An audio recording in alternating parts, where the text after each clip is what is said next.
ഇതാ കണ്ടില്ലേ, ഒരു യാത്ര പോയട്ടാ. യാത്രക്ക് കുറെ പ്രത്യേകതകളുണ്ട്. യാത്രയുടെ വഴിയെ പറയാം. അപ്പോൾ നമ്മുടെ വണ്ടി എടുത്ത് നമ്മളത് എയർപോർട്ടിലേക്കാണ് നമ്മുടെ യാത്ര. മിച്ചി നിഷയം പോയിട്ട് വരട്ടെ. ശരി എന്നാ, അസ്സലാമു. നമ്മുടെ പതിവ് യാത്രകളിൽ നിന്ന് വ്യത്യസ്തമായിട്ടുള്ളൊരു യാത്ര, അതായത് മനസ്സിൽ ഒരുപാട് നൊമ്പരങ്ങൾ കൊണ്ടുള്ളൊരു യാത്ര, ഒരുപാട് ഓർമ്മകളുമായിട്ടുള്ള യാത്ര. രാവിലെ 7:30 നമ്മുടെ വിമാനം. ഈ നേരത്ത് പോയാൽ എങ്ങനെയാണെന്നൊരു പക്ഷെ നിങ്ങൾ ചിന്തിക്കുന്നുണ്ടായിരിക്കും അല്ലേ. എൻ്റെ വീടിൻ്റെ അടുത്താണ് എയർപോർട്ട്. അടുത്തെന്ന് പറഞ്ഞാൽ ഏതാണ്ട് ഒരു 25 കിലോമീറ്റർ ദൂരത്തിലായിട്ട്. ഈ യാത്ര ഞാൻ പോകുന്നത് ബാംഗ്ലൂരിലേക്കാണ് കേട്ടോ. ഒരു പ്രധാനപ്പെട്ട വ്യക്തിയെ കാണാനുണ്ട്. ആ വ്യക്തിയുടെ അടുത്ത് ചെന്നിട്ട് ഒരുപാട് കാര്യങ്ങൾ പറയാനുണ്ട്. അതിന് മുമ്പ് നമ്മുടെ ഈ യാത്ര എന്തിനു വേണ്ടി ഞാൻ ഈ യാത്ര പോകുന്നു എന്നുള്ളതെല്ലാം ഞാൻ ഈ വഴിയെ പറയാം. അപ്പോൾ ഇനി നമുക്ക് ഇപ്പൊ തന്നെ സമയം വൈകി, നമുക്ക് എയർപോർട്ടിൽ ചെന്നിട്ട് ബാക്കി വിശേഷങ്ങൾ പറയാം കേട്ടോ.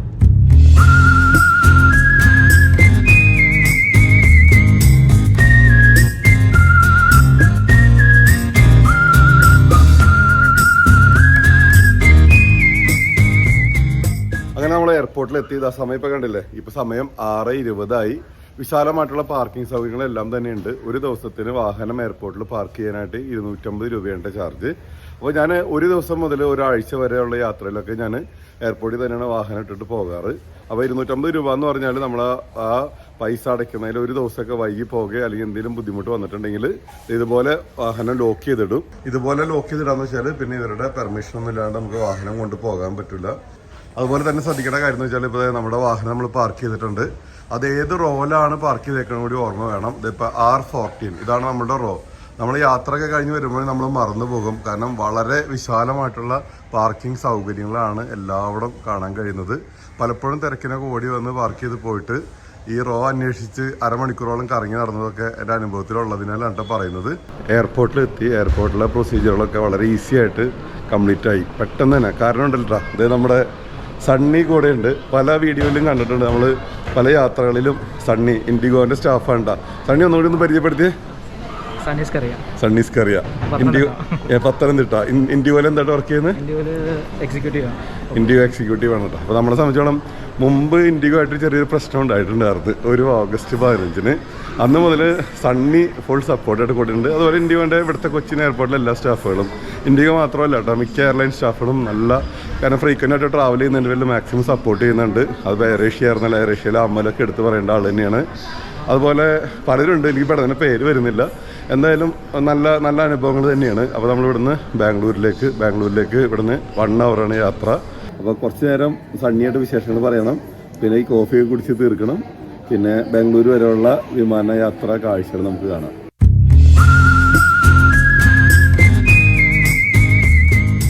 അപ്പോൾ ലാസ്റ്റ് പാസഞ്ചറായിട്ടാണ് നമ്മളിതാ കയറുന്നത്. നമ്മുടെ തറവാട് വക ഫ്ലൈറ്റ് എന്ന് പറഞ്ഞ പോലെ തന്നെ എയർ ഏഷ്യ കിടക്കണം കേട്ടോ. എയർ ഏഷ്യ എന്ന് പറഞ്ഞാൽ നമ്മളെ സംബന്ധിച്ചോളം നമ്മുടെ തായ്ലൻഡ് യാത്രയുടെ പ്രധാന പങ്ക് വഹിച്ചിരുന്നതാണ്. സ്ഥിരമായിട്ട് തായ്ലൻഡിലേക്ക് നമ്മൾ പോയി വന്നിരുന്നത് എയർ ഏഷ്യയിലായിരുന്നു. അതിനുശേഷം നമ്മുടെ കുളു മണാലി യാത്രക്കൊക്കെ നമ്മൾ എയർ ഏഷ്യനാണ് എപ്പോഴും തിരഞ്ഞെടുത്തിരുന്നത്.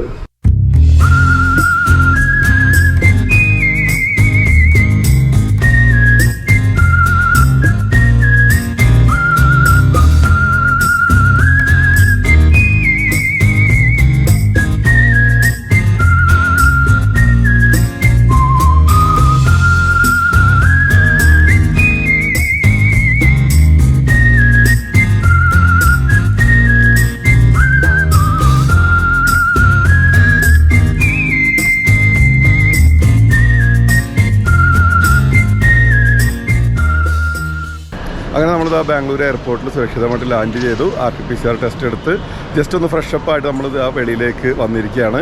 നമ്മുടെ ഈ യാത്രയുടെ ഉദ്ദേശം ഞാൻ ഇതുവരെ പറഞ്ഞിട്ടില്ല കേട്ടോ. ഇവിടെ നിന്നൊരു ടാക്സി എടുത്തിട്ട് ടാക്സി കയറിയിട്ട് ഞാൻ എൻ്റെ യാത്ര ഉദ്ദേശം ഞാൻ പറയാം. അതിന് മുമ്പ് ഒരു പ്രധാനപ്പെട്ട ഒരു ഇൻഫർമേഷൻ, അതായത് ഇപ്പോൾ ഞാൻ എൻ്റെ ശ്രദ്ധയിൽ പെട്ടതാണ്. അതായത് ബാംഗ്ലൂർ എയർപോർട്ടിൽ നമ്മൾ ജസ്റ്റ് വെളിയിലേക്ക് വരുമ്പോൾ തന്നെ ഇവിടെ ബൈക്ക് റെൻറ്റിന് കിട്ടും കേട്ടോ. നമ്മുടെ നാട്ടിൽ നിന്നൊക്കെ വരുന്നവർക്കൊക്കെ വളരെ യൂസ്ഫുൾ ആവും എന്നതിനാലാണ് ഞാനത് പറയുന്നത്. നമ്മുടെ ബുള്ളറ്റിൻ്റെ ഹിമാലയൻ ബൈക്കൊക്കെ 1200, 1400 ആ റേഞ്ചിലൊക്കെ കിട്ടും. അതുപോലെ തന്നെ മറ്റു ബൈക്കുകൾ, പല മോഡൽ ബൈക്കുകളൊക്കെ ഉണ്ട്. 1200, 1400, 2000, 2400 അങ്ങനെ പല റേഞ്ചിലാണ്. നമ്മുടെ ഡ്രൈവിംഗ് ലൈസൻസിൻ്റെ കോപ്പിയും ആധാർ കാർഡിൻ്റെ കോപ്പിയും കൊടുത്ത് വണ്ടിയുടെ ഒരു റെൻറ്റും കൂടി ഡെപ്പോസിറ്റ് ചെയ്ത് കഴിഞ്ഞാൽ വണ്ടി നമുക്ക് കിട്ടും. അപ്പോൾ ഈ കാണുന്നതാണ് ഇതിൻ്റെ കൗണ്ടർ. ഇറങ്ങി വരുമ്പോൾ തന്നെ നമുക്ക് കാണാൻ കഴിയും കേട്ടോ. അപ്പോൾ നമ്മുടെ മലയാളി സുഹൃത്തുക്കളൊക്കെ ബാംഗ്ലൂരിലേക്ക് വരുന്നുണ്ടെങ്കിൽ ചെറിയ ചെറിയ ആവശ്യങ്ങൾക്കും അല്ലെങ്കിൽ ലോക്കൽ ബാംഗ്ലൂർ കറങ്ങാനൊക്കെ ആണെങ്കിൽ ഇത്തരം വാഹനങ്ങളൊക്കെ നിങ്ങൾക്ക് എടുക്കാൻ പറ്റും. ഈ കാണുന്ന പല വാഹനങ്ങളും ഡെമോ വെച്ചിരിക്കുന്നതാണ്. എന്നാൽ അവിടെ നമുക്ക് അവർ മറ്റു വാഹനങ്ങൾ തരുന്നതായിരിക്കും. നമ്മൾ ബൈക്കിൻ്റെ കാഴ്ചകളൊക്കെ ഇങ്ങനെ പകർത്തിക്കൊണ്ടിരിക്കുന്ന സമയത്ത് നമ്മുടെ ശബ്ദം കേട്ട് ഫൈൻഡ് ചെയ്ത ഒരാളെന്ന് ചോദിച്ച് നിങ്ങൾ ആരാണെന്ന് ചോദിച്ച് മാസ്ക് ഒക്കെ വെച്ചേക്കണതിൻ്റെ വില എൻ്റെ മുഖം മനസ്സിലാവുന്നില്ലല്ലോ. അങ്ങനെ നോക്കി വന്നപ്പോൾ പരിചയപ്പെട്ടപ്പോഴാണ് നമുക്കെല്ലാം സുപരിചിതനായെന്ന് പറഞ്ഞാൽ നമ്മുടെ നാവിൽ രുചി നിറച്ച് ചിക്കൻ രുചികൾ നിറച്ച് നമ്മളെപ്പോഴും അപ്പാപ്പൻ്റെ കഥ പറയാറുണ്ട്. അത്തരത്തിലൊരു ബ്രാൻഡാണ് ചിക്കിങ്. KFCയുടെ അപ്പാപ്പനെ നമുക്ക് കാണാൻ പറ്റില്ല, പക്ഷേ ചിക്കിങ്ങിൻ്റെ ഓണർ നമ്മളോടൊപ്പം ഉണ്ട്, മൻസൂർ സാർ. വെൽക്കം. ഇദ്ദേഹമാണ് കേട്ടോ. ഇപ്പോൾ കാണാത്തവർ കണ്ടോ, ചിക്കിങ് എന്ന് പറഞ്ഞിട്ടുള്ള ലോക പ്രശസ്തമായിട്ടുള്ള നമ്മുടെ ആ ഫ്രൈഡ് ചിക്കൻ ബ്രാൻഡിൻ്റെ ഓണറാണ് കേട്ടോ മൻസൂർ ഭായ്. നമ്മുടെ പ്രേക്ഷകരോട് എന്താണ് പറയാനുള്ളത്? യാദൃശ്ചികമായിട്ടുള്ള കണ്ടുമുട്ടിയതാണ്. സൗണ്ട് കേട്ടപ്പോൾ എവിടെയോ ഒരു കേട്ട സൗണ്ട് പോലെ തോന്നി. അപ്പോൾ ഞാൻ ചോദിച്ചാണ് ആരാണ്, നിങ്ങൾ ആരാണെന്ന് ചോദിച്ചു. പേര് ചോദിച്ചപ്പോൾ പുള്ളി പറഞ്ഞു ആരിസ്. ഓക്കെ ഞാൻ പറഞ്ഞാൽ നിങ്ങളെ ഇത് കണ്ടിട്ടുണ്ട്, യൂട്യൂബിൽ നിങ്ങൾ കണ്ടിട്ടുണ്ടെന്ന് പറഞ്ഞപ്പോൾ പുള്ളി പിന്നെ ജസ്റ്റ് പരിചയപ്പെട്ടു വളരെ സന്തോഷം. അപ്പോൾ എവിടെയൊക്കെ വരാൻ പോകുന്നുണ്ട് ഇപ്പോൾ പുതിയതായിട്ട്? ഇനിയിപ്പോൾ എവിടെയൊക്കെ വരാൻ പോകുന്നത്? ബാംഗ്ലൂർ ഇപ്പോൾ ഞങ്ങൾക്ക് 13 ഔട്ട്ലെറ്റുകളുണ്ട് ബാംഗ്ലൂർ വരാൻ പോകുന്നുണ്ട്. ക്ലൗഡ് കിച്ചൺ എന്ന് പറഞ്ഞുള്ള ഒരു കോൺസെപ്റ്റാണ് ഞങ്ങൾ ബാംഗ്ലൂർ വന്നിട്ടുള്ളത്. അതിനോടൊപ്പം തന്നെ ലുലു മാളിൽ വന്നിട്ടുണ്ട്. കേരളത്തിൽ പുതിയതായിട്ട് എത്ര വരാൻ പോകുന്നുണ്ട്? കേരളത്തിൽ ഇനിയിപ്പോൾ 40 എണ്ണമാണ് ഞങ്ങൾ മാർച്ചിന് മുമ്പ് പ്ലാൻ ചെയ്യുന്നത്. 8 എണ്ണം വന്നു കഴിഞ്ഞു. ഇനി 32 എണ്ണം ഈ മാർച്ചിന് മുമ്പ് വരാനുള്ള തയ്യാറെടുപ്പിലാണ്. ഓക്കെ. അപ്പോൾ എല്ലാവരും നമ്മളെ കണ്ടുകൊണ്ടിരിക്കുന്ന പ്രേക്ഷകർ എല്ലാവരും ഭക്ഷണപ്രിയരാണെങ്കിൽ തീർച്ചയായിട്ടും ചിക്കിങ് എക്സ്പീരിയൻസ് ചെയ്യുക. അതിലപ്പുറം ചിക്കിങ്ങിൽ ഫ്രൈഡ് ചിക്കൻ മാത്രമല്ല, ഗ്രില്ല് വരുന്നുണ്ട്. പിന്നെ പെരി പെരി ചിക്കൻ എന്ന് പറഞ്ഞിട്ടുള്ള ഒരു കോൺസെപ്റ്റ് ഇറങ്ങുന്നുണ്ട്. അടുത്ത മാസം മുതൽ സീ ഫുഡ് ലോഞ്ച് ചെയ്യുന്നുണ്ട്. ഒരുപാട് സാധനങ്ങൾ, ഒരുപാട് പ്രൊഡക്റ്റുകൾ ചിക്കിങ്ങിൽ നിങ്ങൾക്ക് അടുത്തൊരു 2-3 months കൊണ്ട് കൂടി കിട്ടാൻ പറ്റും. അടിപൊളി. അപ്പോൾ ഒരുപാട് പ്രൊഡക്റ്റുകൾ വരാൻ പോകുന്നുണ്ട്. അപ്പോൾ എല്ലാവരും കാണുക, കഴിക്കുക, സപ്പോർട്ട് ചെയ്യുക. അദ്ദേഹത്തിനോടൊപ്പം മാനേജറുണ്ട് കേട്ടോ. നമ്മൾ ഏകദേശം 100ഓളം ഔട്ട്ലെറ്റുകൾ നമ്മൾ നെക്സ്റ്റ് ഇയറിൽ നമ്മൾ ഇന്ത്യയിൽ പ്ലാൻ ചെയ്തിട്ടുണ്ട്. അടിപൊളി. അപ്പോൾ ഇന്ത്യയിലെങ്കും എല്ലായിടത്തും നമുക്ക് ആ മലയാളി ഓണർഷിപ്പിലുള്ള ഒരു സ്ഥാപനത്തിൻ്റെ ഭക്ഷണങ്ങൾ നമുക്ക് എങ്ങും, ഇന്ത്യയിൽ മാത്രമല്ല ലോകത്തിൻ്റെ എല്ലാ ഭാഗത്തു നിന്നും കിട്ടട്ടെ എന്ന് പ്രാർത്ഥിക്കുന്നു, ആശംസിക്കുന്നു. ഈ യാത്രക്ക് എനിക്ക് ഒരുപാട് പ്രത്യേകതകളുണ്ട്. ഒരുപാട് പ്രത്യേകത എന്ന് പറഞ്ഞാൽ എൻ്റെ ജീവിതത്തിലെ ഒരു പ്രധാന ഒരു സംഭവം, അതായത് എൻ്റെ വാപ്പച്ചി മരണപ്പെട്ടിട്ട് ഇപ്പോൾ ഏതാണ്ട് 4 വർഷം പിന്നിട്ട് കഴിഞ്ഞു. മരണപ്പെടുന്നതിന് ഏതാനും മാസങ്ങൾക്ക് മുമ്പ് അദ്ദേഹം എനിക്കൊരു വാച്ച് ഗിഫ്റ്റ് ചെയ്തിരുന്നു. ഈ സോട്ടിൻ്റെ ഒരു വാച്ച്, ഇതായി കാണുന്ന വാച്ചാണ്. അതിനുശേഷം മാസങ്ങൾക്ക് ശേഷം അദ്ദേഹം മരണപ്പെട്ടു. അപ്പം എന്നെ സംബന്ധിച്ചോളം എനിക്ക് അങ്ങനെ ഒരു വാച്ച് തരാൻ എൻ്റെ പിതാവില്ല. അതുപോലെ തന്നെ അതൊരു വല്ലാത്തൊരു മൊമെൻ്റ് ആയിരുന്നു. കാരണം എൻ്റെ ബർത്ത്ഡേക്ക് അദ്ദേഹം വിളിച്ച് എൻ്റെ കയ്യിൽ വാച്ച് കെട്ടിത്തരാണ് ഉണ്ടായത്.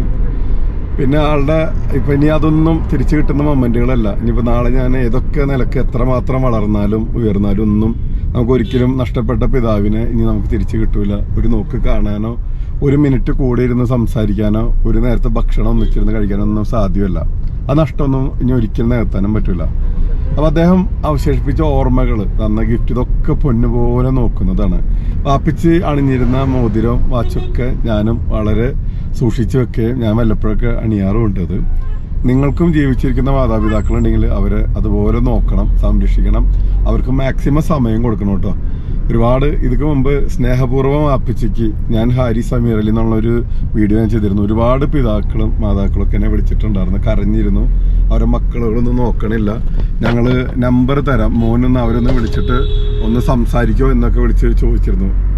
ഹൃദയം നുറുങ്ങുന്ന വേദനയായിരുന്നു കേട്ടോ ആ സമയങ്ങളിൽ. ഇന്നും ഞാനുമായിട്ട് നല്ല ബന്ധം പുലർത്തുന്ന ഒരുപാട് പിതാക്കന്മാരും മാതാക്കന്മാരും ഒക്കെ ഉണ്ട് കേട്ടോ.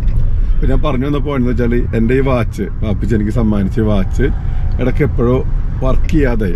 ആദ്യം സ്പീഡിൽ 5 മിനിറ്റ്, പിന്നെ 10 മിനിറ്റ്, അങ്ങനെ സ്പീഡിൽ ഓടി, പിന്നെ ഒട്ടും വർക്ക് ചെയ്യാത്തൊരവസ്ഥയിലേക്ക് മാറി. അപ്പോൾ അങ്ങനെ ഞാൻ ഇരിക്കുന്ന സമയത്താണ് എന്നെ ഒരു ബാംഗ്ലൂരിൽ നിന്ന് എനിക്കൊരു കോള് വരുന്നത്. അദ്ദേഹത്തിൻ്റെ പേര് ജിലേഷ് എന്നാണ്. അദ്ദേഹം വളരെ ഫേമസ് ആയിട്ടുള്ളൊരു വാച്ച് റിപ്പയറിങ് ഷോപ്പ് നടത്തുന്നതാണ്. ഞാൻ കണ്ടിട്ടില്ല, ജീവിതത്തിൽ ആദ്യമായിട്ട് കാണാനാണ് പോകുന്നത്. അദ്ദേഹത്തിൻ്റെ അടുത്തേക്കാണ് നമ്മൾ പോകുന്നത്. അദ്ദേഹത്തിനെ കുറിച്ച് പറയുകയാണെങ്കിൽ ആദ്യത്തെ ബഹിരാകാശ സഞ്ചാരി, ഇന്ത്യക്കാരനായിട്ടുള്ള ബഹിരാകാശ സഞ്ചാരി രാകേഷ് ശർമ്മയുടെ വാച്ച് റിപ്പയർ ചെയ്ത് വളരെ പ്രശസ്തനായ ആളാണത്. ഒരുപാട് മാഗസീൻസും ചാനൽസും ഒക്കെ അദ്ദേഹത്തിന് ഫീച്ചർ ചെയ്തിട്ടുണ്ടായിരുന്നു. അതായത് രാകേഷ് ശർമ്മ അവിടെ ബഹിരാകാശത്ത് വെച്ചിട്ട് ഇന്ദിരാഗാന്ധി, അന്നത്തെ പ്രധാനമന്ത്രിയായിട്ടുള്ള ഇന്ദിരാഗാന്ധി ഫോണിൽ ടൈം എത്രയെന്ന് ചോദിച്ചു ചോദിച്ചപ്പോൾ ആ വാച്ചിൽ നോക്കിയിട്ടാണ് സമയം പറഞ്ഞത് എന്നൊക്കെയാണ് പറയുന്നത്.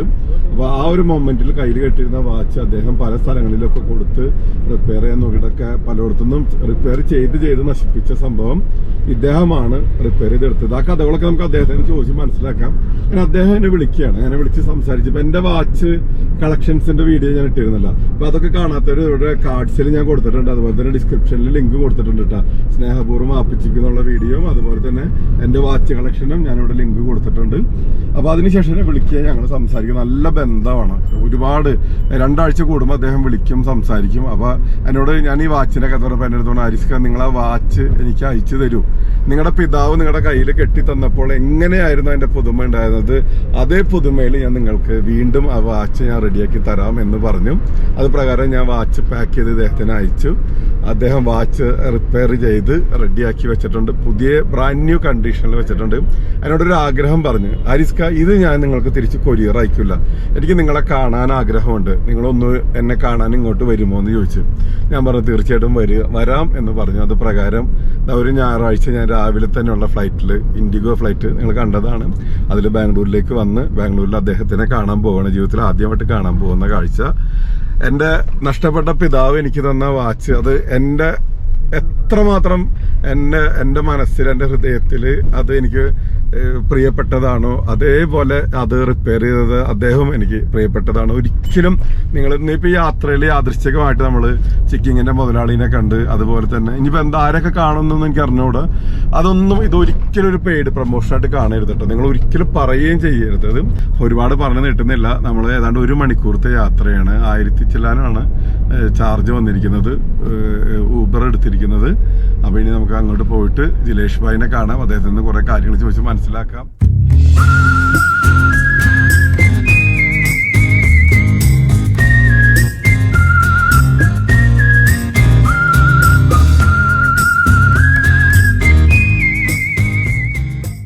അങ്ങനെ നമ്മളിത് സ്ഥലത്ത് എത്തിയിരിക്കുകയാണ്. 958 രൂപയാണ് എയർപോർട്ടിൽ നിന്ന് ഈ സ്ഥലം വരെയുള്ള ഊബറിന്റെ ചാർജ്. അപ്പോൾ ഇവിടെ സ്ഥലത്ത് ഒരു റോട്ടിൽ നിർത്തിയൊക്കെയാണ്, എവിടെയെന്ന് അറിഞ്ഞുകൂടാ, നമുക്ക് ഇറങ്ങിയിട്ട് നമുക്ക് നോക്കാം.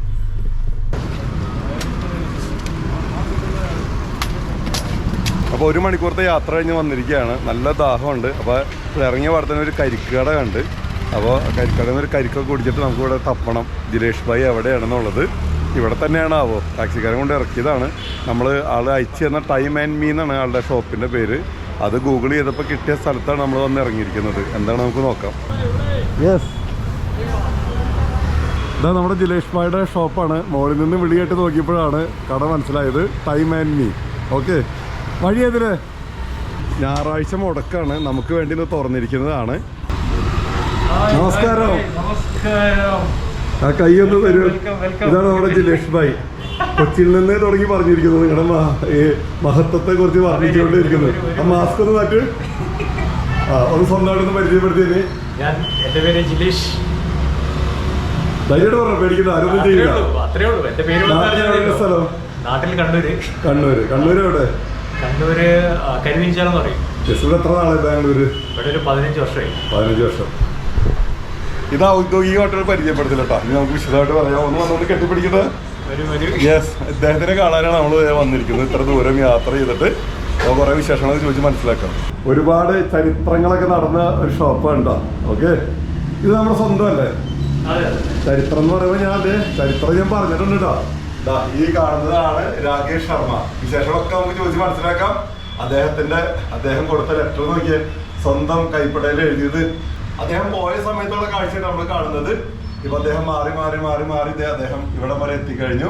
കണ്ട, ഇത്രയും പ്രായത്തിലേക്ക് മാറി. നമ്മുടെ ജിലേഷ് ഭായ് മാധ്യമങ്ങളോട് സംസാരിക്കുന്നു.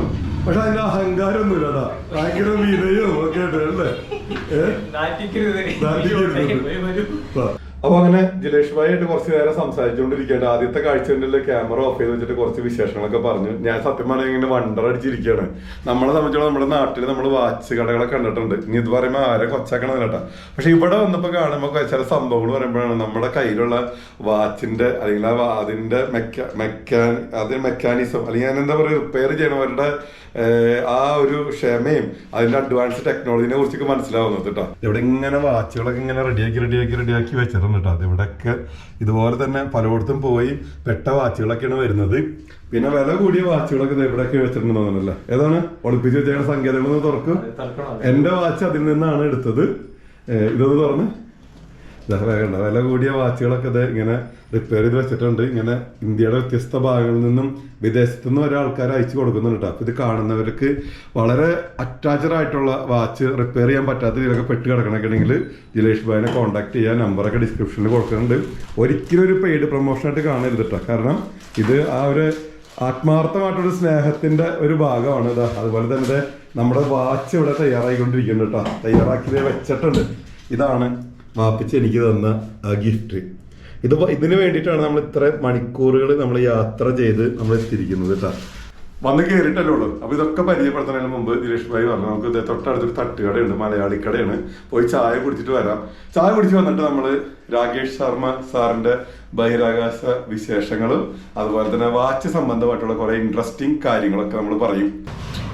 അപ്പോൾ ജിലേഷ് ഭായിയുടെ കൂടെ തട്ടുകട എന്ന് പറഞ്ഞ ഒരു കടയിൽ, തട്ടുകട എന്ന് പറഞ്ഞൊരു തട്ടുകടയിൽ നമ്മൾ ചായ കുടിക്കാൻ വന്നിരിക്കുകയാണ് കേട്ടോ. മലയാളി ചേട്ടന്മാരാണ്, കായംകുളം ഹരിപ്പാടൊക്കെ ഉള്ള ചേട്ടന്മാരാണ് കേട്ടോ കട നടത്തുന്നത്. അതേ പഴം നിറച്ചതാണ് മേടിച്ച് കഴിക്കുന്നത് കേട്ടോ. പഴം നിറച്ചത് ന്യൂസ് പേപ്പറിൽ പോയി വന്നിരിക്കുന്നത്. ഇത് പഴംപൊരി. അപ്പോൾ നമ്മൾ പറഞ്ഞൊരു ബഹിരാകാശത്തേക്ക് പോയ പഴംപൊരി. കഥ പറയാൻ ബാക്കിയാണ് കേട്ടോ. അങ്ങനെ ചായ ഒക്കെ കുടിച്ച് വന്നതിന് ശേഷം എന്താ ദിലീഷ് ഭായിയുടെ കൂടെ ഇരുന്നിട്ട് കുറേ നേരം വിശേഷങ്ങളൊക്കെ പറഞ്ഞിരുന്ന്. കാരണം ആദ്യത്തെ കൂടിക്കാഴ്ചയാണല്ലോ. പിന്നെ നമ്മൾ വന്ന കാര്യം എന്ന് പറഞ്ഞാൽ ഞാൻ പറഞ്ഞല്ലോ, ബാപ്പിച്ച് എനിക്ക് തന്ന ഗിഫ്റ്റ് അത് ഇദ്ദേഹത്തിന്റെ കയ്യിലാണ്. അത് ഞാൻ മേടിക്കുകയാണ്. അപ്പൊ ഞാൻ നിലവിൽ കെട്ടിക്കൊണ്ട് വന്ന എന്റെ വാച്ച് ഇത് ഞാൻ അഴിച്ചു മാറ്റുന്നു. ദിലീഷ് ഭായ്, വിശേഷങ്ങളൊക്കെ ബഹിരാകാശ വിശേഷങ്ങളൊക്കെ പറയും മുമ്പ് എന്നെ സംബന്ധിച്ചോളം ഒരുപാട് ഇമോഷണൽ അറ്റാച്ച്മെന്റ് ഉള്ള ഒരു വാച്ചാണ്. എൻ്റെ ഒരുപാട് വാച്ചുകളുണ്ട്. ഇതിന് മുമ്പ് എന്റെ വാച്ച് കളക്ഷൻ എന്ന് പറഞ്ഞിട്ടുള്ള വീഡിയോ ഇട്ടിട്ടുണ്ട്, കാണാത്തത് കാണാം. ഒരുപാട് വാച്ച് കളക്ഷൻസ് ഉണ്ട്. അതിൽ നിന്നും വ്യത്യസ്തമായിട്ട് എനിക്ക് ഏറ്റവും പ്രിയപ്പെട്ടതാണ് എനിക്ക് കിട്ടാത്ത ഒരു വാച്ച് തരാനായിട്ട് എന്റെ ഫാദർ എന്നോടൊപ്പം ഇല്ല. അപ്പോൾ ആ വാച്ചാണ് ദിലീഷ് ഭായി എനിക്ക് വേണ്ടിയിട്ട്. അപ്പൊ ഞാനിത് ഇങ്ങോട്ട് അയക്കുന്ന സമയത്തുള്ള ബിഫോർ ഉള്ള അവസ്ഥ ഈ കാണുന്ന രീതിയിലാണ് ഇപ്പൊ നിങ്ങൾ കണ്ടുകൊണ്ടിരിക്കുന്നു.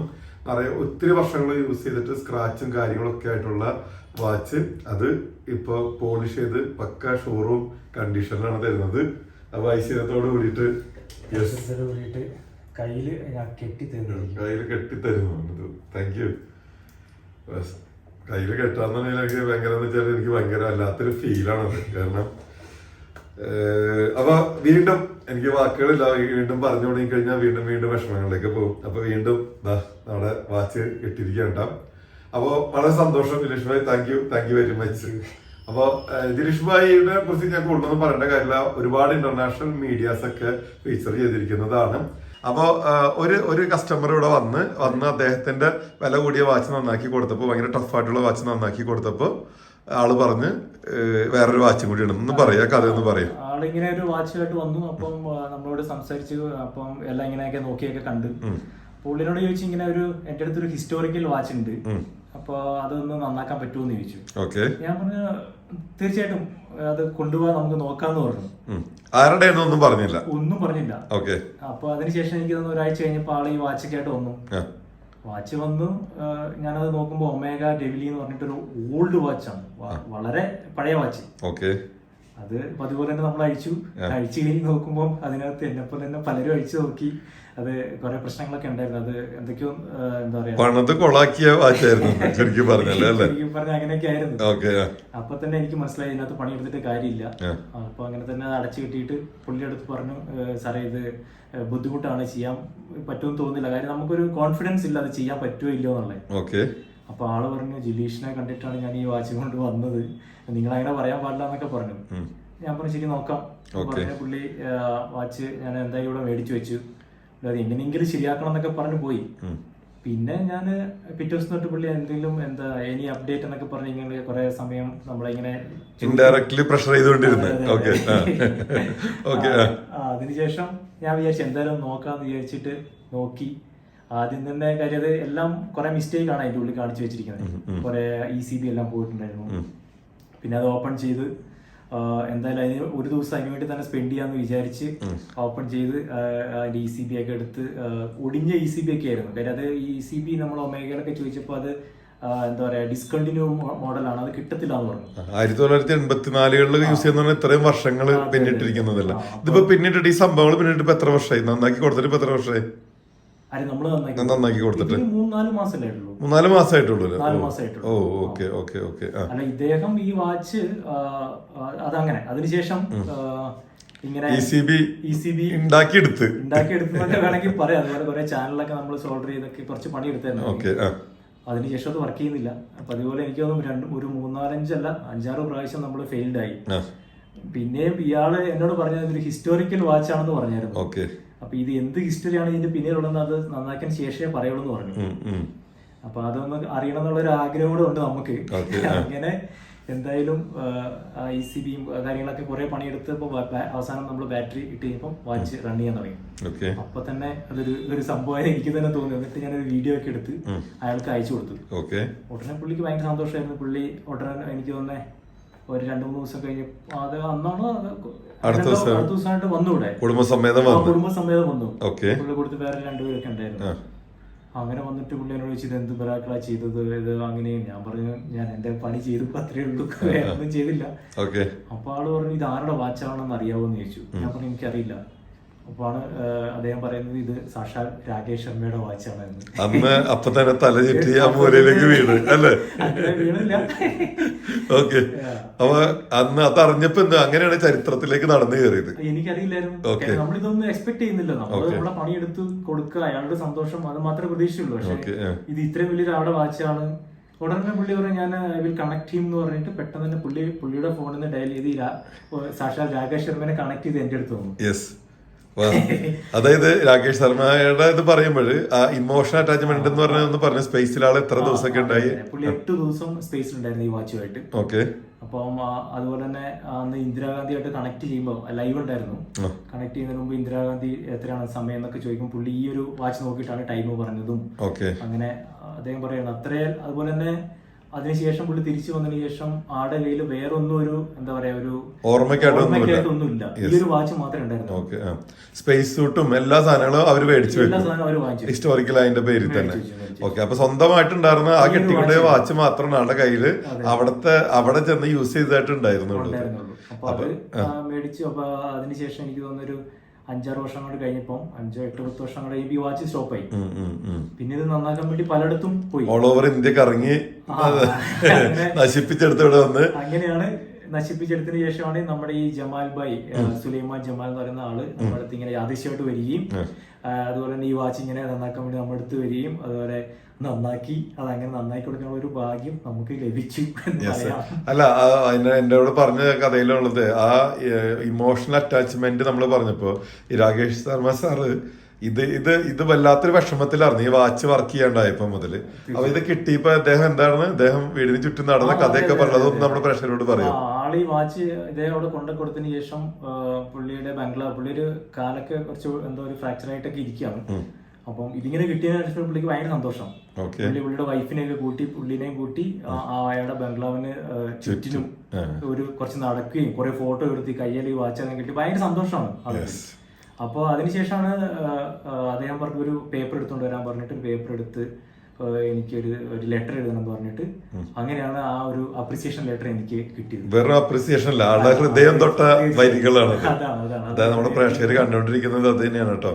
രാകേഷ് ശർമ്മ സാറ് സ്വന്തം കൈപ്പടയിൽ എഴുതി കൊടുത്ത നമ്മുടെ ദിലീഷ് ഭായിക്ക് എഴുതി കൊടുത്ത അപ്രിസിയേഷൻ ലെറ്റർ ആണ്.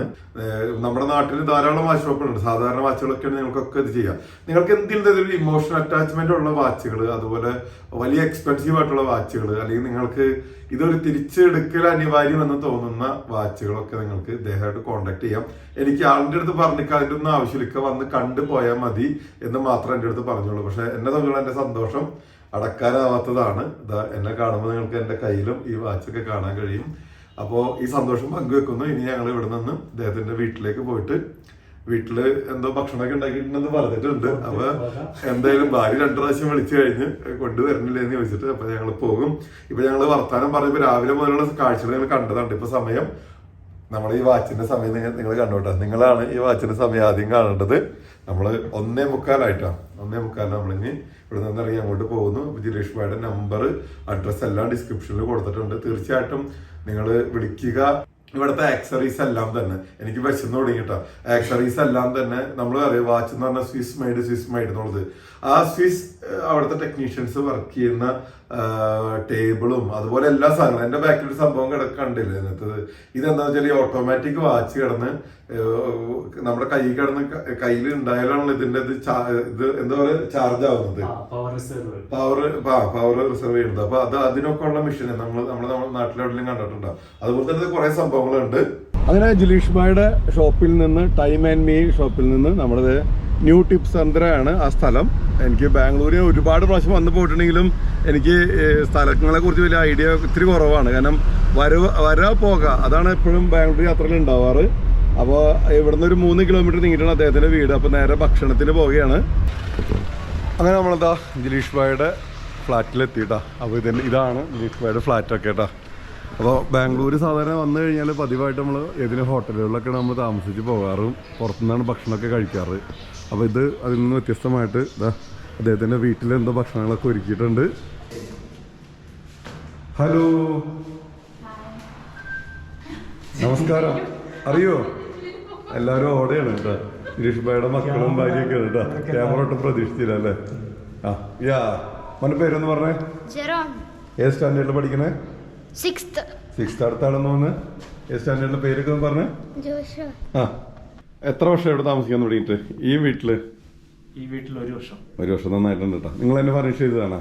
അല്ല, നമ്മള് മേടിച്ചപ്പോഴേ ഏകദേശം അങ്ങനെയൊക്കെ ചെയ്ത് വെച്ചതാണ്. ഫർണിഷ്ഡ് ആയിരുന്നോ മേടിക്കുമ്പോഴേ? ഓക്കെ, നല്ല രസമുണ്ട് കേട്ടോ കാണാനായിട്ട്. പുറത്തുനിന്ന് കാണുന്ന പോലെ അകത്ത് വരുമ്പോൾ അതിവിശാലമായിട്ടുള്ള ഷോറൂം. ജിലീഷ് ഭായി വീട്ടിൽ നല്ല ബിരിയാണിയൊക്കെ ഒരുക്കിയിട്ടുണ്ട് കേട്ടോ. അപ്പോൾ നമ്മളത് ബിരിയാണി കഴിച്ച് തുടങ്ങാം. ബിരിയാണിയുടെ പാത്രം കൊണ്ട് വെച്ചപ്പോൾ ഇവിടെ മൊത്തം ബിരിയാണി മണി ആട്ടുണ്ട്. മതി വീഡിയോയിൽ തിന്നണ കണ്ടിട്ട് അത്രയും നോക്കിയിട്ടിടല്ലേ. മതി ആയിരിക്കും. മതി ബിരിയാണി തന്നെ ഉണ്ട് chicken already. Okay, biryani, chilli chicken. സാധാരണ ബാംഗ്ലൂർ വന്നു കഴിഞ്ഞാൽ ഏതെങ്കിലും ഹോട്ടലിൽ കയറി ഭക്ഷണം കഴിച്ചിട്ട് അങ്ങനെ പോകാറ് പതിവും. ഒരുപാട് യാത്രകൾ ബാംഗ്ലൂരിലേക്ക് എപ്പോഴും വരാറുണ്ടെങ്കിലും എന്തെങ്കിലുമൊക്കെ ബിസിനസ് ആവശ്യാർത്ഥമായിരിക്കും വരുന്നത്. അപ്പോൾ ഇന്നിപ്പോൾ വന്ന കാര്യങ്ങൾ കണ്ടല്ലോ, പ്രേക്ഷകർ കണ്ടതാണ്. അതിനുശേഷം ജിലീഷ് ഭായിയുടെ ഒപ്പം വീട്ടിൽ വന്ന് നല്ല സ്വാദിഷ്ടമായിട്ടുള്ള ബിരിയാണിയൊക്കെ ഇങ്ങനെ കഴിച്ചുകൊണ്ടിരിക്കുന്നു. ഇനി നമുക്ക് ഇവിടുന്ന് ഈ ബിരിയാണി കഴിച്ച് കുറച്ച് നേരം സംസാരിച്ചിട്ട് നമ്മൾ ഇറങ്ങും. മറ്റൊരാളെ കാണാൻ പോകാനുണ്ട്. അതിനെക്കുറിച്ചും ഒരു കഥയുണ്ട്. ഇന്നത്തെ യാത്രക്ക് ഒരുപാട് പ്രത്യേകതകളുള്ളതാണെന്ന് പറഞ്ഞല്ലോ. അങ്ങനെ ജിലീഷ് ഭായിയുടെ വീട്ടിൽ നിന്ന് നല്ല ബിരിയാണിയും സ്വീറ്റ്സൊക്കെ കഴിച്ച് വയറൊക്കെ നിറഞ്ഞ് കുറേ നേരം സംസാരിച്ചിരുന്നു. അപ്പോൾ അറിയാലോ, നാട് പോലെ തന്നെയാണ് ഇവിടെയും. അതായത് ഫ്ലാറ്റിലാണെങ്കിലും അടുത്തടുത്ത എല്ലാവരും വരെയും സംസാരിക്കുകയൊക്കെ ചെയ്ത് അങ്ങനത്തെ മലയാളികളായിട്ടുള്ള വേറെയും ചേട്ടന്മാർ നമ്മളോടൊപ്പം ജോയിൻ ചെയ്തിട്ടുണ്ട്. ഒന്ന് പരിചയപ്പെടുത്തിയേ. ഷാജി. എവിടെ സ്ഥലം? നാട്ടില് തൃശ്ശൂര് പെരുമ്പിലാവ്. നമ്മളത് പരിചയപ്പെടൽ കഴിഞ്ഞു തന്നാലും നമ്മുടെ പ്രേക്ഷകർക്ക് വേണ്ടിയിട്ട് ഇവിടെ ഒന്ന് പരിചയപ്പെടുന്നത്. വിനയൻ, തളിപ്പറമ്പ്. ഇത് പിന്നെ നമ്മുടെ സ്വന്തം ജിലേഷ് ഭായി. അപ്പോൾ കുറെ നേരം സംസാരിച്ചൊക്കെ ഇരുന്ന് ഇവരുടെ ഭാര്യമാരൊക്കെ ഉണ്ട്. പക്ഷെ ഇവരൊന്നും ക്യാമറയിലേക്ക് വരുന്നില്ല. ക്യാമറ കാണുമ്പോൾ ഒരു പേടിയാണ്, നമ്മളെന്താ ചെയ്യുമോ അല്ലേ. അപ്പോൾ വീഡിയോ വരുമ്പോൾ അവർ കാണട്ടെ അല്ലേ. അപ്പോൾ എന്തായാലും വളരെ സന്തോഷമുള്ള ഒരു ദിവസമാണ്. കാര്യങ്ങൾ രാവിലെ മുതൽ വീട്ടിൽ നിന്ന് ഇറങ്ങിയത് മുതൽ ഇതുവരെയുള്ളത് നിങ്ങൾ കണ്ടുകൊണ്ടിരിക്കുന്നു. ഇനി മറ്റൊരു അതിഥിയുടെ വീട്ടിലേക്കാണ് നമ്മൾ പോകുന്നത്. അപ്പോൾ വണ്ടി ബുക്ക് ചെയ്തിട്ടുണ്ട്. അപ്പോൾ നമ്മുടെ ജിലേഷ് ഭായിയുടെ അടുത്ത് യാത്ര പറഞ്ഞ് നമ്മൾ വീണ്ടും നമ്മുടെ യാത്ര തുടരുകയാണ്. ഇനി കാണാൻ പോകുന്നത് വെച്ചാൽ ഇതുപോലെ തന്നെ മറ്റൊരു നമുക്ക് വേണ്ടപ്പെട്ട ഒരാളെയാണ്. അവിടെ പോയിട്ട് അവിടുത്തെ കാഴ്ചകൾ കാണാം. അങ്ങനെ നമ്മൾ ബാംഗ്ലൂർ മറ്റൊരു സ്ഥലത്ത് എത്തിയിരിക്കുകയാണ് കേട്ടോ. മറ്റൊരു സ്ഥലത്തെന്ന് പറഞ്ഞാൽ ഇവിടെ ഒരു രംഗനാഥ് സാറുണ്ട്. അദ്ദേഹത്തിനെ ഞാൻ പരിചയപ്പെടുന്നത് നമ്മുടെ റോയൽ സ്കൈ ഹോളിഡേയ്സിൻ്റെ ഒരു മണാലി ടൂറിൽ വെച്ചിട്ടാണ് കേട്ടോ. അദ്ദേഹവും ഭാര്യയൊക്കെ വന്നിരുന്നു. പിന്നെ എനിക്ക് ആളോട് വ്യക്തിപരമായിട്ടുള്ളൊരു ഇഷ്ടം എന്ന് പറഞ്ഞാൽ നമുക്കൊരാളെ പോലെ 7 പേരുണ്ടാവും എന്നൊക്കെ നമ്മൾ പറഞ്ഞു കേട്ടിട്ടുണ്ടല്ലോ. അപ്പോൾ എൻ്റെ വാപ്പിച്ചിയുടെ ഒരു ചെറിയൊരു ഛായ, അത്രയും ഹൈറ്റൊന്നും ഇല്ലെങ്കിലും അദ്ദേഹത്തിൻ്റെ കൈകളും ഫേസിൻ്റെ ചില കട്ടുകളും ചില ആംഗിളിൽ നിന്നുള്ള കാഴ്ചകളൊക്കെ എനിക്ക് അങ്ങനെ തോന്നിയിരുന്നു ആ യാത്രയിൽ. ഞങ്ങൾ യാത്ര പിരിയണ സമയത്ത് ഞാൻ അദ്ദേഹത്തിൻ്റെ കൈയൊക്കെ പിടിച്ചിരുന്ന് അല്പം കരഞ്ഞൊക്കെ പോയിട്ടുണ്ട് അന്നത്തെ ഓർമ്മകളിലൊക്കെ. എന്നെ എപ്പോഴും വിളിച്ച് വിവരങ്ങളൊക്കെ തിരക്കും. കോവിഡൊക്കെ ആയിട്ട് ഹോസ്പിറ്റലിൽ കിടന്ന സമയത്തൊക്കെ വിവരങ്ങൾ തിരക്കും. അദ്ദേഹത്തിൻ്റെ ഭാര്യ നല്ലൊരു കവിയത്രിയാണ്.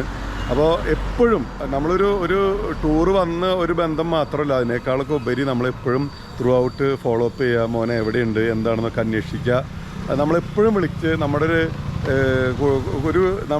പിതാവ് അന്വേഷിക്കുന്ന പോലെ തന്നെ അന്വേഷിക്കുന്ന ഒരു അത്ര അടുത്തൊരു ബന്ധം ഉള്ളതിനാലാണ് ബാംഗ്ലൂർ വന്ന് ഇന്നത്തെ ഇപ്പോൾ ഈ വാച്ച് കഥയോടൊപ്പം തന്നെ അദ്ദേഹത്തിനെ കൂടി ഞാൻ നിങ്ങൾക്ക് പരിചയപ്പെടുത്തുന്നത്. അപ്പോൾ ഞാനിതാ നമസ്കാരം. അവിടെ എത്തിക്കഴിഞ്ഞിട്ടാ ഞാൻ പറഞ്ഞ ആളാണ് എത്തിയിരിക്കുന്നത്. അപ്പോൾ ഞാൻ പറഞ്ഞല്ലോ മണാലി യാത്രാ വിശേഷങ്ങളും വാപ്പിച്ചിയുടെ വിശേഷങ്ങളൊക്കെ പറഞ്ഞല്ലോ. അപ്പോൾ ആ കൈയൊന്ന് വന്ന് ഞാൻ പറയില്ല, എൻ്റെ വാപ്പിച്ചിയുടെ കൈ പിടിക്കണ ഒരു ഫീലാണ് എനിക്ക് കേട്ടോ. അത് പറഞ്ഞറിയിക്കാൻ പറ്റില്ല. അതാണ് ഞാൻ പറഞ്ഞത്. ഇങ്ങോട്ടുള്ള യാത്രയിൽ ജീവിച്ചിരിക്കുന്ന മാതാപിതാക്കളുള്ളവരൊക്കെ തീർച്ചയായിട്ടും അവരെ സ്നേഹിക്കുക. അവരില്ലാണ്ടാകുമ്പോഴാണ് അതിൻ്റെ വിലയൊക്കെ അറിയുള്ളൂ. അപ്പോൾ നമ്മൾ പോകല്ലേ വീട്ടിലേക്ക്. ഇതേതാ സ്ഥലം? ഇത് വർത്തു. ഇതൊന്ന് പരിചയപ്പെടുത്തുക, ഒന്ന് സ്വന്തമായിട്ടൊന്ന് പരിചയപ്പെടുത്തുക. ഇത് ഞാനെന്താ പറയാ, ഒന്നും പേടിക്കണ്ട, ക്യാമറ ഫേസ് ചെയ്യാൻ മടിയൊന്നും വേണ്ട. ഞാൻ പറഞ്ഞ എൻ്റെ വാപ്പിച്ചയുടെ ഒരു കട്ടാണെന്നൊക്കെ ഞാൻ പറഞ്ഞു വെച്ചിട്ടുണ്ടായിരുന്നു. മോന്റെ കണക്ക് തന്നെ എൻ്റെ മോന്റെ. വേറെ വിചാരിക്കുന്നൊന്നുമില്ല. ഫോണിൽ നോക്കിയിട്ട് പറയാനായിട്ടാണ്, അല്ല ക്യാമറയിൽ നോക്കിയിട്ട് പറയാനുള്ള ഒരു മടിയൊക്കെ കാര്യം കൊണ്ടാണ്. ഇതെന്ന സ്ഥലത്തിന്റെ പേര്? ഇത് വറത്തൂർ. വരത്തൂർ അല്ല, ടൗൺ തന്നെ, ബാംഗ്ലൂർ ടൗൺ തന്നെ. ഞാൻ ബാംഗ്ലൂരൊക്കെ വന്ന് പോകാറുണ്ടെങ്കിലും എങ്ങനെ കറങ്ങല് കുറവാണ്. കച്ചവടമൊക്കെ എങ്ങനെ പോകുന്നത്? ഇവിടെ ടയർ എന്താണ് ബിസിനസ്? ടയർ നമുക്ക് ഈ ബോഷിന്റെ സർവീസാ. ബോഷിന്റെ സർവീസ് എവിടെയാണ്? ബാംഗ്ലൂർ എവിടെയാണ്? ബാംഗ്ലൂര് 2 ഷോപ്പുണ്ട്. ഒന്ന് ബൊമ്മനഹള്ളിയിൽ, ഒന്ന് ചന്താപുരയിലും ബൊമ്മനഹള്ളിയിൽ. ഷോപ്പിന്റെ പേരെന്താണ്? Future diesel. അപ്പോൾ ഇവിടെയുള്ള നമ്മുടെ വ്യൂവേഴ്സ് ഒക്കെ ഉണ്ടെങ്കിൽ വരാട്ടോ, വേണ്ട സപ്പോർട്ട്. നമ്മുടെ പേര് പറഞ്ഞാൽ മതി. അതിനകത്ത് നമ്മുടെ സ്വന്തം കട പോലെ തന്നെയാണ് അത് കേട്ടോ. യെസ്, ഹലോ, നമസ്കാരം. സാറിന്റെ മകനാട്ടോ. പേരെന്ന് പറഞ്ഞ എന്ത് ചെയ്യുന്നു? ഞാൻ വർക്ക് ചെയ്യാം. എന്തിലാണ് വർക്ക് ചെയ്യായിരുന്നു, ഇപ്പോ ബിസിനസ് നോക്കുന്നത്. കൂടെ തന്നെയുണ്ട് കേട്ടോ. താഴെ മോളിൽ നിന്ന് കൈ കാണിച്ച ആളുടെ പേരൊന്ന് പറയൂ. ദേവാൻഷി. ഏത് സ്റ്റാൻഡേർഡിലാണ്? 6th. Sreeranjini, TCS assistant manager. TCS-ല്. അതുപോലെ നമ്മുടെ മേഡം കവിയത്രി. ഞാൻ ഇങ്ങനെ വലിയത് കൊടുത്തിട്ടുണ്ട്. ഭയങ്കര എഴുത്തുകാരിയൊക്കെയാണ് കേട്ടോ. അപ്പൊ നമുക്ക് ചാനൽ നമ്മൾ ഇതിനകത്ത് പരിചയപ്പെടും. ചാനലിന്റെ പേരൊന്ന് പറഞ്ഞ്. ആത്മാ ബ്ലോഗ്. ലിങ്ക് ഞാൻ ഡിസ്ക്രിപ്ഷനിൽ കൊടുക്കുന്നുണ്ട് കേട്ടോ. നല്ല അടിപൊളി കവിതകളൊക്കെ കേൾക്കാം. ബാക്കി ഇനി വീട്ടിൽ കയറിയിട്ട് കുറച്ച് വിശേഷങ്ങളൊക്കെ പറയട്ടെ. അങ്ങനെതാ നമ്മൾ വീട്ടിലെത്തി കുറേ വിശേഷങ്ങളൊക്കെ പറഞ്ഞിരുന്ന്. ഞങ്ങളുടെ മണാലി വിശേഷങ്ങൾ, അന്ന് മണാലിയിലൊപ്പം യാത്ര ചെയ്ത് വരുന്ന ഫ്രണ്ട്സിനൊക്കെ വിളിച്ച് അങ്ങനെ കുറേ വിശേഷങ്ങളൊക്കെ പറഞ്ഞതിന് ശേഷം ഭക്ഷണമൊക്കെ എടുത്ത് വെച്ചിട്ടുണ്ട്. നല്ല അടിപൊളി ബിരിയാണി, ചിക്കൻ ഫ്രൈ, പപ്പടം, പിന്നെ ഇതെന്ത് ബീഫാണ്? ലിവർ എന്ത് മട്ടൻ ലിവർ, ബ്രെഡ്, എന്തൊക്കെ സാധനങ്ങളാന്ന് അറിയാം, ഒന്നും പറയണ്ട. അപ്പൊ ഇന്ന് ബാംഗ്ലൂർ എത്തിയിട്ട് ഭക്ഷണത്തിന് ഒരു കുറവില്ല കേട്ടോ. ബാക്ക് ടു ബാക്ക് നല്ല അടിപൊളി ഫുഡുകളാണ് കഴിച്ചുകൊണ്ടിരിക്കുന്നത്. ഇവരെല്ലാവരും കഴിച്ചു കഴിഞ്ഞാൽ നിൽക്കുമ്പോഴാണ് ഞാൻ വിളിക്കുന്നതും ഇങ്ങോട്ട് വരുന്നതും. കഴിക്കുന്നില്ലേ? കമ്പനി തരാം. ഓക്കെ, ശരി. എല്ലാവർക്കും ക്യാമറ പേടിയാണ്. മോള് മാത്രമാണ് പേടിയില്ലാത്തത് അല്ലേ? അതെന്റെ കൂടെ ഒന്ന് കഴിക്കാവാ. അവിടെ ഇരുന്നോ? അപ്പൊ ഇനി ഒരുപാടൊന്നും കാണിച്ച് ഇത് ചെയ്യണമില്ല. നല്ല ബിരിയാണിയൊക്കെ കഴിച്ചിട്ട് ബാക്കി വിശേഷങ്ങൾ പറയാം. അങ്ങനെ നമ്മൾ രംഗനാഥൻ സാറിൻ്റെ വീട്ടിൽ നിന്ന് നല്ല ഭക്ഷണമൊക്കെ കഴിച്ച് അവിടെ നിന്ന് നമ്മൾ കുറേ നേരം സംസാരിച്ചിരുന്നതിന് ശേഷം വീണ്ടും ഒരു ഊബർ വിളിച്ചിട്ട് നമ്മൾ എയർപോർട്ടിലേക്ക് പോകുന്നു. ഏതാണ്ട് ഒരു 1 മണിക്കൂർ 5 മിനിറ്റ് 1 മണിക്കൂർ 10 മിനിറ്റത്തെ യാത്ര. ചെറുതായിട്ടൊന്ന് മയങ്ങിപ്പോയിട്ടോ, കാരണം പുലർച്ചെ തുടങ്ങിയ യാത്രയല്ലേ. എയർപോർട്ടിൽ വന്ന് നമ്മൾ ഇപ്പോൾ 9:55 10 മണിക്കാണ് ഫ്ലൈറ്റ്. എയർ ഇന്ത്യ ടാറ്റ എടുത്തതിന് ശേഷം ആദ്യത്തെ എയർ ഇന്ത്യ യാത്രയാണ്. എൻ്റെ എക്സ്പീരിയൻസ് എന്നൊക്കെ നോക്കട്ടെ. അങ്ങനെ നമ്മളിതാ സുരക്ഷിതമായിട്ട് കൊച്ചിയിൽ നമ്മുടെ വിമാനം ലാൻഡ് ചെയ്തിരിക്കുകയാണ്. അപ്പോൾ വേറെ നമ്മുടെ ലഗേജ് ഒന്നും ഇല്ലാത്തതിൻ്റെ പേരിൽ ഒരു ബാഗ് മാത്രമല്ലേ ഉള്ളൂ. അപ്പോൾ അതിൻ്റെ പേരിൽ തന്നെ വളരെ ഈസി ആയിട്ട് പെട്ടെന്ന് തന്നെ പുറത്തേക്ക് വന്നു. അപ്പോൾ ഇന്നത്തെ എൻ്റെ യാത്ര എല്ലാ വിശേഷങ്ങളും നിങ്ങളായിട്ട് പങ്കുവച്ചിട്ടുണ്ട്. കുറച്ചധികം സമയം അവരൊക്കെ ആയിട്ട് വർത്തമാനം പറഞ്ഞിരുന്നത് മാത്രം ഉൾപ്പെടുത്തിയിട്ടില്ല. ബാക്കി പോയതും കണ്ടതും കാഴ്ചകളും എല്ലാം ഉൾപ്പെടുത്തിയിട്ടുണ്ട്. തീർച്ചയായിട്ടും നിങ്ങൾക്ക് ഇഷ്ടമായി തന്നെ വിചാരിക്കുന്നു. എൻ്റെ വലിയൊരു സന്തോഷം, ഈ വാച്ച് സന്തോഷം, ബഹിരാകാശ സന്തോഷം ഒക്കെ തമ്പനയിൽ കണ്ടല്ലോ. അപ്പോൾ എല്ലാം നിങ്ങളായിട്ട് പങ്കുവെക്കുന്നു. അപ്പോൾ എനിക്ക് ഈ വീഡിയോ നിർത്തുന്ന മൊമെൻറ്റിലും പറയാനുള്ളത്, ജീവിച്ചിരിക്കുന്ന മാതാപിതാക്കളുള്ളവർ പരമാവധി അവർക്ക് സമയം കൊടുക്കുക, അവരെ നമ്മളോട് ചേർത്ത് പിടിക്കുക എന്നുള്ളൊരു മെസ്സേജാണ് എനിക്ക് പറയാനുള്ളത്.